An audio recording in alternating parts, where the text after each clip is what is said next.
शुरुआत वहीं से होती है जहां से KGF 1 चैप्टर खत्म हुआ था, जब रॉकी ने गरुड़ा को मारकर नाराची में काम करने वाले 20,000 गुलामों को उस जहन्नुम से बचाकर उनका मसीहा बन गया था। और फिर चैप्टर 1 के एंड में आनंद जी दीपा को रॉकी की एक कहानी बताते हैं कि जब पुलिस वाले रॉकी को जेल में ले जाकर उससे उसका ड्राइविंग लाइसेंस मांगते हैं, तो रॉकी गरुड़ा को मारने के बाद इतना पावरफुल हो चुका था कि वो सिर्फ अपनी ड्राइविंग लाइसेंस मंगवाने के लिए अपने बहुत सारे आदमी और कई हेलीकॉप्टरों को वहाँ पर बुलाता है। फिर जब पुलिस वाले उसकी ID में उसका नाम पढ़ते हैं तो उनके होश उड़ जाते हैं। और चैप्टर 2 की शुरुआत में हमें यह पता चलता है कि जब आनंद दीपा को रॉकी की स्टोरी सुना रहे थे तो उन्हें एक हार्ट अटैक आया था, जिस वजह से वो हॉस्पिटल में एडमिट हो गए थे और उनकी कहानी अभी भी अधूरी थी। इसलिए उसकी कहानी को पूरा करने के लिए आते हैं आनंद के बेटे विजेंद्र गैलगी और दीपा से कहते हैं, मुझे नहीं पता कि मेरे बाप की लिखी हुई बुक रॉकी के लिए कितनी सही थी, मगर उनकी बुक के अकॉर्डिंग रांची में लोगों के द्वारा बनाई गई रॉकी की मूर्ति आज भी KGF में दफन है। जिस दिन वो स्टेचू आपको मिल गया, समझ जाना कि कहानी बिल्कुल सच्ची है। और अब इसी के साथ विजेंद्र कहानी सुनाना शुरू करता है और मूवी पहुंच जाती है पास्ट में, जहां पर गरुड़ा के मरने के बाद KGF में एंट्री होती है कमल राजेंद्र और गुरु पांडे, जो कि अब BM बन चुका था। और उन सबको यह लग रहा था कि गरुड़ा के मरने के बाद उसका छोटा भाई विराट KGF को संभालेगा,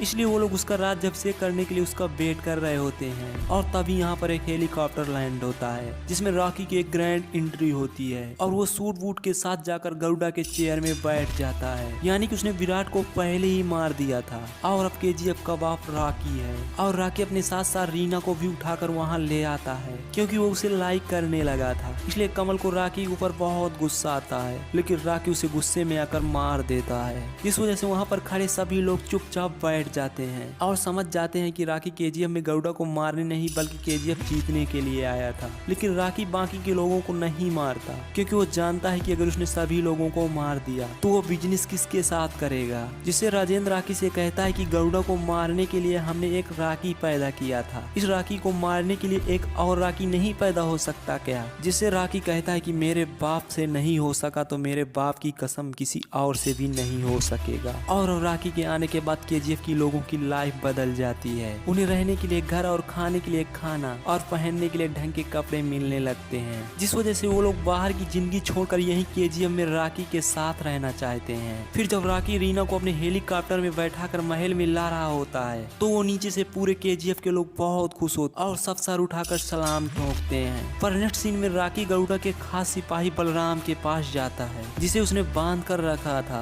रॉकी उससे बोलता है कि मैं वजीर को नहीं मार सकता, वरना फिर मेरे साथ राज्य को कौन चलाएगा। और रॉकी बलराम से कहता है कि मुझे पता है कि KGF के अंदर एक नहीं बल्कि 9 माइंस हैं, जिसे तुम लोग सेक्टर 3/9 बोला करते थे। बलराम रॉकी की यह बात सुनकर शॉक्ड हो जाता है और कहता है, हाँ लेकिन ये बात किसी को भी मालूम नहीं है क्योंकि सूर्यवर्धन चाहता था कि यह साम्राज्य हजारों साल तक चले, इसलिए उसने बाकी के 8 माइंस को गुप्त रखा है ताकि किसी की भी बुरी नजर KGF पर ना पड़े। फिर रॉकी बलराम को अपने साथ काम करने का ऑफर करता है और वो मान भी जाता है। इसके बाद रॉकी KGF के बाकी 8 माइंस को भी ओपन करवा लेता है। नेक्स्ट सीन में हम देखते हैं कि KGF में रह रहे KGF के आदमी या फिर उन्हें रॉकी के फैंस ही समझ लो, वो लोग शूटिंग की प्रैक्टिस कर रहे होते हैं लेकिन कोई भी अच्छा निशाना नहीं लगा रहा था। और फिर तभी रॉकी बलराम को वहाँ पर लाता है और इसके जरिए वो उन लोगों को सिखाता है। लेकिन बलराम रॉकी से कहता है कि आर्किड पोस्ट 1 वाली ब्रिज में कोई भी कभी भी हमला कर सकता है, जिसके लिए हमें 3000 बिल्ट रेड आदमियों की जरूरत होगी।